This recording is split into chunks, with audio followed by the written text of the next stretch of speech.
So here we are, 2022. And I know there's this notion that men just have it easy and have it so great, and woke feminists want to make you think that it's so bad for them and they're oppressed. And hey, maybe that's true. But I want to tell you that it's not that easy for men out here. Now, we're known to be stoic, so we're not going to sit here and complain about it. But the recent events in the world have really make you think about what's really going on. The Ukraine crisis shows us how little men get regarded. Now, there's been a lot of things going on. I'm not going to get into the political aspect too much, but let's look at it from the red pill manosphere type approach. Now, there's been a lot of posts of women going around with guns that's posted all over the Ukraine, and a lot of times it seems like it's the same woman, and no disrespect to her, if she's taken up arms, hats off, that's very brave. But does it really mean that men aren't doing anything? Because if you look at the overall picture, men 18 to 16 in Ukraine are banned from leaving. Now, there's another woman who is talking to a Russian soldier, telling him to take sunflower seeds in his pocket so when he dies, the sunflower can grow from where he lays. But this is all lip service because she's a civilian, and more than likely he's not going to attack. There's rules to war, so it's not just you can just occupy a place and kill whoever you see. And obviously he wouldn't want that on his conscience either. These are still human beings. But anyway, the point is, it's just showing that maybe it's not that great out there, because if you can't leave the country and you're forced to fight, it doesn't look good for you in the matter of human choice and the fact that all the women and children are leaving. Now, this brings even a closer look to what could really happen over here in the US. Now, at this time, I'm 33 years old, and if you understand how the selective service works, you have to register in order to vote. Now, all men 18 to 26 must do this. Now, it goes up to age 35, and this means you could be selected for the draft. Now, we haven't had a draft since Vietnam, but this is something that could happen. Now, it's probably not probable, but it is possible. And going back to why I said my age, I'm beneath that 35-year-old mark, so I could be drafted. And it just goes to show you, once again, is this really male privilege? Now, all this to say is, men gotta die. Now, that sounds pretty vulgar and it sounds bad, but it's true. And I know everybody has to die, but in this case, we have to die, if that makes any sense. Now, if you look at all the leading causes of death in general, we're leading every single one of them. Well, most of them. Obviously, there's some outliers when it's a more female-led disease, like, say, breast cancer. Now, it's still devastating, and I'm not disregarding loss of life in any way or form. When it comes to the main causes of death in America, men take the cake. And I guess we're number one, right? We're the best. But let's look at them. So let's look at suicide, heart disease, homicide, and work-related deaths. So when it comes to suicide, men are 3 to 5 times more likely to die from it than women. So to average that out, that's about, for every one woman who does it, 4 men do it. So if one woman was to do it a day, that would be 365 women to 1,460 men. Now, I actually looked up the actual number, and it's estimated about 130 people commit suicide a day. So that's 32 women and 88 men. So in the same course of a year, you're talking about 11,680 women and 32,120 men. And like I said, no disregard to any loss of life. It's tragic no matter what. And me being in the mental health and the brain performance field, this is something near and dear to me, as I've also lost numerous friends and some family to this cause of death. But this is to say that it's a lot more prevalent to men. So we lead that. Let's go to heart disease. Men are 4 times higher to die from heart disease than women when they're aged 30 to 60. And once again, lucky me, I'm right in that demographic. Now, as they get older, and this is something I've taught when I was a professor to my class, that as we get older, the gap gets closer, but it's still 2 times more likely to die from heart disease for men than women. Now, when it comes to homicide, this is not as prevalent as heart disease, of course, but it's very high in the ratio from men to women. 70% of homicides are done to men. Now, if it is a woman, and that other 30%, it's a 60% chance that she knew who killed her, and that it might have been her own partner or ex-partner, meaning if they do get killed, it's someone they know or someone in their circle. When men get killed, it's still likely to be someone in the circle, but there's a lot of times when it's just a predator attack. So this whole notion that women are easy prey, yeah, they are easy prey. We're stronger, bigger, usually faster. But we're usually the ones out and about to get preyed upon. Not to say that an alligator won't eat another alligator. Now, I don't know if that really happens, but you get my point. Another predator can attack another predator. So it doesn't mean when they say it's easy for us, oh, you can walk outside by yourself in the middle of the night. I wouldn't advise anyone doing that. But guess what? If someone is to do it, it's probably going to be a man. And guess what? Who's going to be the victim? Now, the last one I'll talk about is work-related deaths. In 2020, it was reported that 4,764 people died while on the job. Out of that 4,764, 387 were women. That's 8%. So this is by far the most ratio-wise, but it's not as prevalent as homicide, suicide, or heart disease, but it's 92% more likely to happen to men. And it's probably because men tend to do more dangerous jobs. You look at things like roofing, fishing, and I'm talking about deep sea fishing, not just fishing on the side of the dock. This type of fishing is very dangerous. Oil rigs, the list goes on. They're typically dominated by men. And this is where accidents happen and they could end fatally. Now, just overall life expectancy in itself, 76 years old is the average life expectancy for men in America, while it's 81 for women. 5-year difference. And there's so many factors goes into that. We won't get into all that. But if you not catch my point yet of men gotta die and the numbers don't sway you, let's look at Hollywood. Remember the movie Titanic?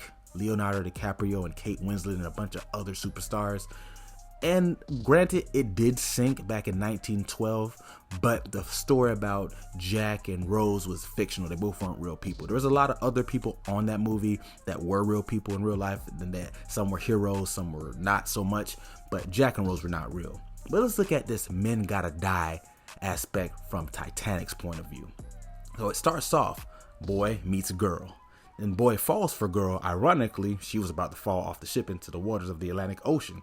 Then he steals her from her fiance, smashes her. Then the ship crashes. And while they're trying to flee to get onto the lifeboat, she leaves her mom to get back on the boat to find Jack. This is crazy. And once he finds Jack, he wants to help her find the boat so he can focus on getting himself to safety. Because remember back then what they say, women and children Women first. and children. Meaning if you were men, once again, you had to die. You had no other choice. They were filling them boats up with women and children. Some of them weren't even filled. But the point is, Jack was trying to survive. And it's hard to do that when you got a whole other person who's screaming and frantic with you, trying to slow you down. But anyway, after he finds another boat for Rose, she gets in, and as it's getting lowered into the ocean to take her to rescue, she jumps out. And Jack's like, what the hell? Why? So of course he does the right thing, I guess. I'm doing finger quotes right now. And he finds her. And then they look for a way to get off the ship together because they're in love. But the thing is, they don't. And as the band's playing into the last moments, the ship tips over. They hold on for dear life as it plunges into the ocean, the freezing Atlantic Ocean. We're talking about sub-freezing temperatures, right? So they find a piece of driftwood, a headboard to be exact. And Jack, being chivalrous, holds it up while Rose comfortably as she can, lays on it while they're waiting to be rescued. But guess what? Jack dies anyway. So after all of that, the man still died. Then the bitch threw the necklace in the ocean. So the point is, it was all in vain. Pretty selfish on her part when you really think about it. She ruined the wedding, even though her fiance was a jerk and his mom and her mom were pompous and pretentious. No one deserved to die like that. But anyway, if this didn't really get you thinking, this is a fictional story. Like I said, Titanic was a tragic accident over 100 years ago, but the Rose Jack love story wasn't real. They weren't real people. But hey, I got a story from my life. If that didn't sway you, maybe this will. So let's go back a few years. So I was dating this girl. She lived on the west side of where I live, about 2.5, 3 hours away from where I live to be exact. And I had business to do in that region, a little bit north of her, but in that region. And we met years before when she lived near my area, but she ended up moving back home to that side of the state. So anyway, we had reconnected. And here we are, we was like, okay, we're feeling each other. So we went out once at this point. So one time I went up there to do work for an event that I did. And after I finished, I went to her house and we hung out a little bit and she was getting hungry and so was I. So I was like, hey, what's good to eat around here? She suggested a pizza place. So we went to said pizza place to pick up the pizza. So as we're driving back to her apartment, because I was going to stay the night there with her, I noticed in the rear view, there's this car behind us and this guy jumps out of the car. He knocks on my window. Boom, boom, boom, boom, boom. I roll it down. I'm like, what's up? He's like, hey, y'all need to put aside. What's going on? Who this? And I'm thinking like, wait, why is the guy questioning her? And then it all made sense. This is an ex, and obviously a crazy jealous ex. So I roll the window up, the light turns green, we skirt off. So it gets in the car and starts following us. So I'm thinking to myself, I got about 10 minutes before I have to get out this car and square up with this random dude. Well, he's random to me, maybe not to her. And I got to square up this dude. And the whole time I'm thinking how I'm going to go about it. I'm planning out plans of attack. Never once did I think, just leave. You had nothing to do with this. Y'all ain't serious. It ain't that deep. But how I was raised, you got to man up. So guess what I did? We get there. I put the pizza aside to her. I get out the car. Now, lo and behold, it wasn't just one of them. It was two. They were twins. Now, like I said, I'm 6'1", 230 pounds. Well, at that time, I was probably like 215, but I was still athletic build, still muscular and strong. But it was two of them. Now they were smaller than me, but they're pretty athletic looking themselves. Matter of fact, they looked like shorter, stockier versions of me. They both had dreads such as I, and I'm thinking like, okay, if this side's got to go down, then this side's got to go down. This what it is. So I go up to him like, hey, what's going on, man? He's like, hey man, this ain't got nothing to do with you. And they start calling all kinds of names, B's and H words, you know, the typical. And I was like, hey, what do y'all want? And they were like, we just want to get our stuff. So I escort them upstairs to get their stuff, and she's down there looking all solemn and sad, and they're calling her names still. So as I escort them for the last bit of things, they look at me and said, don't waste your time, bro. You better go get tested too. This hoe gets around. So I'm looking at them, I'm looking at her, I'm looking at them, I'm looking at her, I'm looking at her, I'm looking at them, I'm thinking in my head, what am I dealing with and what am I defending? Because think about this. I went to bat for this girl, and I'm not even deeply connected to her yet. We only hung out a few times. And the thing was that I was standing up for her as if she was this prize, and not thinking, there's two sides to every story. And I didn't know their side. And to be fair, they might have a valid point for feeling like they feel, because I've been there before. But anyway, to wrap it all up, I consoled her. She got sad, started crying. I told her to feel good about herself. This is why I call myself the 6-foot simp. Now, do I think I'm a simp? Nah. But what I did after that, just consoling her, it was the right thing to do. Finger quotes again.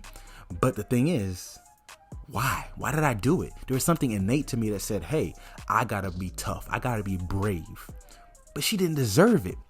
But just like Jack, I didn't die. I didn't die, obviously. I'm talking to you. But just like Jack, I lost in the end. So about a month later, she curved me because she had some kind of quote unquote traumatic experience and just left me hanging and ghosted me.